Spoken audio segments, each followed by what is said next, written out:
Hey guys, welcome back to my channel.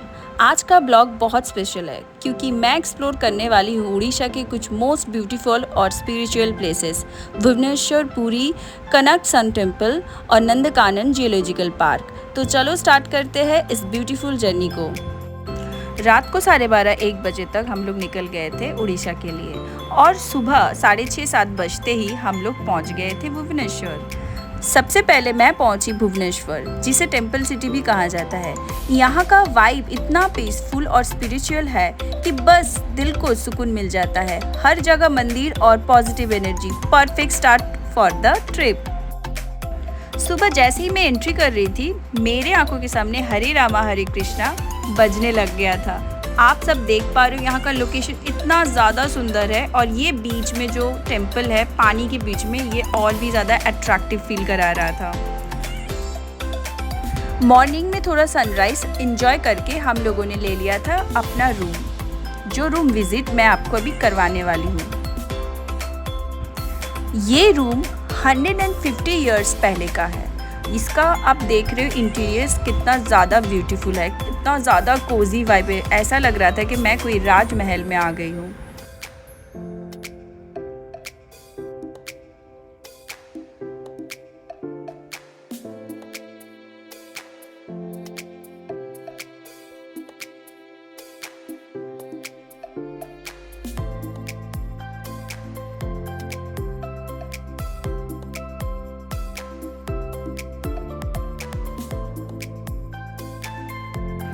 Shower लेके fresh होके तैयार होके मैं पहुंच गई घाट और वहां पर पूजा दिया, एंजॉय किया और मेरे बहन का बेटे का मुंडन भी था। वो सारी रिचुअल हम लोगों ने फॉलो किए, पूरा किया और मैं पहुंची अब जाके पूजा देने के लिए। मंदिर के अंदर मोबाइल फ़ोन अलाउ नहीं था, इसीलिए मंदिर के बाहर से मैं कुछ फुटेजेस आप लोगों को दिखा रही हूँ।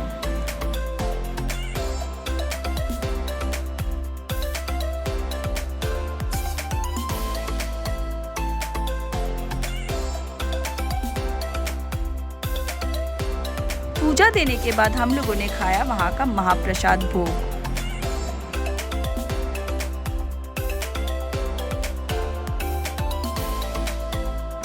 शाम होते ही मैं तैयार हो गई थी एक और टेम्पल दर्शन के लिए, गौरीकुंड।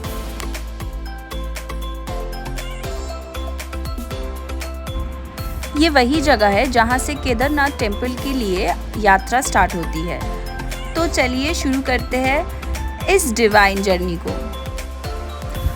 गौरीकुंड तक सफ़र ही इतना ब्यूटीफुल है। फ्रेश एयर और नेचर के बीच ट्रैवल करते हुए एक अलग ही पीस फील होता है। रोड थोड़ी चैलेंजिंग है but trust me, worth it. Gaurikund का नाम माता पार्वती जी से जुड़ा हुआ है। कहा जाता है कि माता पार्वती ने भगवान शिव को प्रसन्न करने के लिए तपस्या किया था यही जगह पर। यहाँ का नेचुरल हॉट वाटर कुंड भी बहुत फेमस है।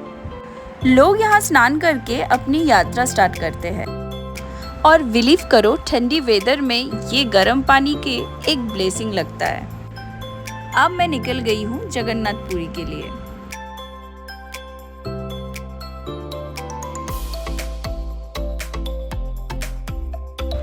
और रास्ते में हम लोग थोड़ी देर रुके थे नारियल पानी पीने के लिए। और क्या क्या हम लोगों ने किया है, सारी चीज़ें छोटी छोटी ट्रिप में आप देख पा रहे हो।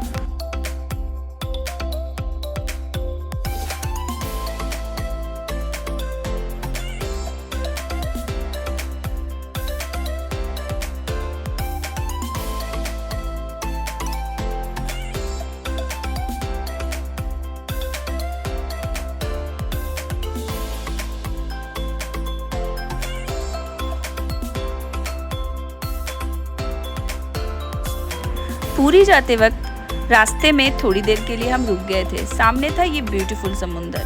पूरी के पास ये एक व्यू सच में दिल को शांति देने वाला था। ठंडी हवा, समुंदर की आवाज़ और ये एंडलेस व्यू, बस टाइम यहाँ रुक जाए ऐसा ही फील हो रहा था। कभी कभी डेस्टिनेशन से ज़्यादा जर्नी में बहुत ज़्यादा मज़ा आ जाता है।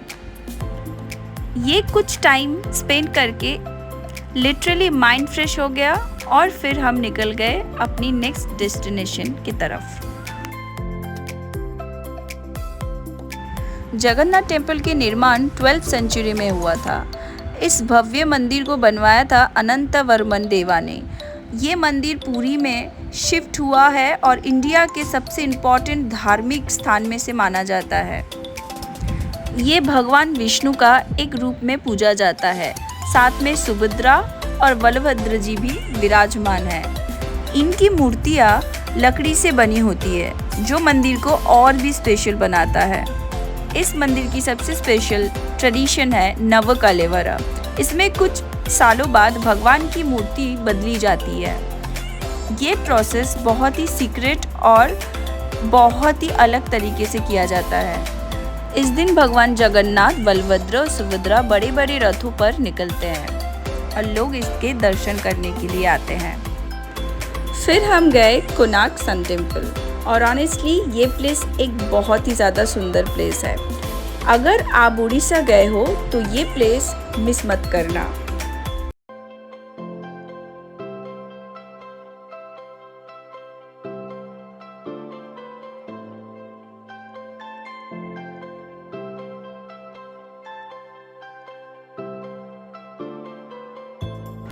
कोणार्क सन टेम्पल निर्माण हुआ था 13th सेंचुरी में। इस भव्य मंदिर को निर्माण किया था नरसिम्हा देवा ने। ये मंदिर कोणार्क में स्थित है, पुरी के पास। ये मंदिर सूर्य देव को डेडिकेट है। इसका डिज़ाइन एक बड़े रथ जैसा है। 24 हग्स व्हील्स घड़ी की तरह टाइम दिखाता है, 7 घंटे, जो रथ को खींच रखता है। वैसे आप बोल सकते हो ये पूरा कारीगरी हमारे विश्वकर्मा की है, क्योंकि ऐसी कारीगरी किसी भी साधारण इंसान से करना मुश्किल ही नहीं, नामुमकिन था। लेकिन इस मंदिर का जो इंटीरियर्स है बहुत ही ज़्यादा सुंदर है और यहाँ आप चारों तरफ देख पा रहे हो, इसमें एक हिस्ट्री छुपा हुआ है, जो अगर हम लोग पढ़ पाए, हम लोग समझ पाए तो हमें पता चलेगा कि हमारी इस इंडिया में कितना कुछ है देखने के लिए, जानने के लिए, समझने के लिए, और हम लोग बहुत सी चीज़ें अभी तक नहीं समझ पाए हैं। मैंने पूरा विज़िट किया, अच्छे से फ़ोटोज़ लिए, वीडियोज़ लिए। मैं अपनी मम्मी बहन के साथ अंदर एंट्री किया था और बहुत सारी चीज़ें जो देखा, मुझे अलग अलग चीज़ें देखा, मुझे बहुत ही ज़्यादा अच्छा लगा। अगर आप लोग भी ये जगह विज़िट कर चुके हो तो आप भी मुझे बताइए कि आपको ये जगह कैसा लगा। वैसे तो मुझे ये जगह बहुत ही ज़्यादा अच्छा लगा। कोणार्क सन टेम्पल से निकल के हम लोगों ने थोड़ा बहुत खाना खाया, खीरा खाया, आइसक्रीम खाया, बहुत सारी चीज़ें खाया। लेकिन इतने सारे फुटेजेस लेना मेरे लिए पॉसिबल नहीं था, क्योंकि बहुत ज़्यादा गर्मी था। और इस सीज़न में मुझे अच्छा लगा, लेकिन ये सीज़न में अगर आप लोग आते हो, ये सीज़न बहुत ज़्यादा गर्मी है। ये सीज़न में आके मुझे पूरा टैन हो गया है। फिर भी मैं अच्छी दिख रही हूँ। तो आप मेरा नेक्स्ट ट्रिप है नंदकानन जियोलॉजिकल पार्क।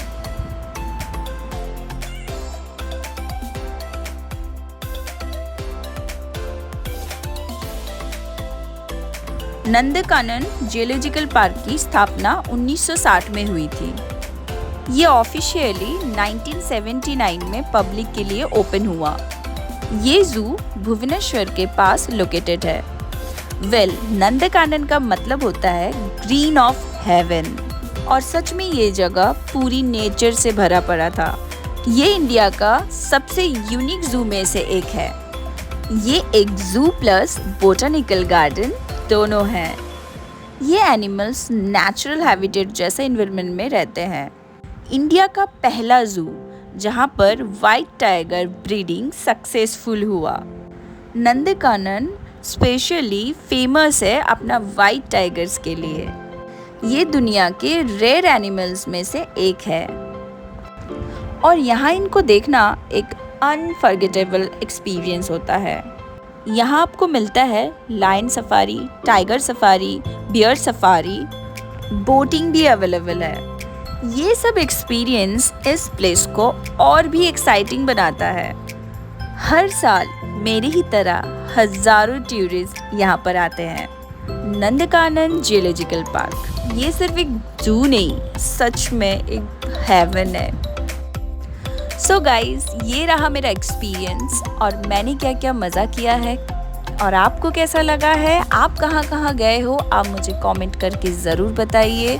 मैं भी जानना चाहती हूँ, अगर आप भी गए थे तो आपने कैसा एक्सपीरियंस किया है। See you to my next blog.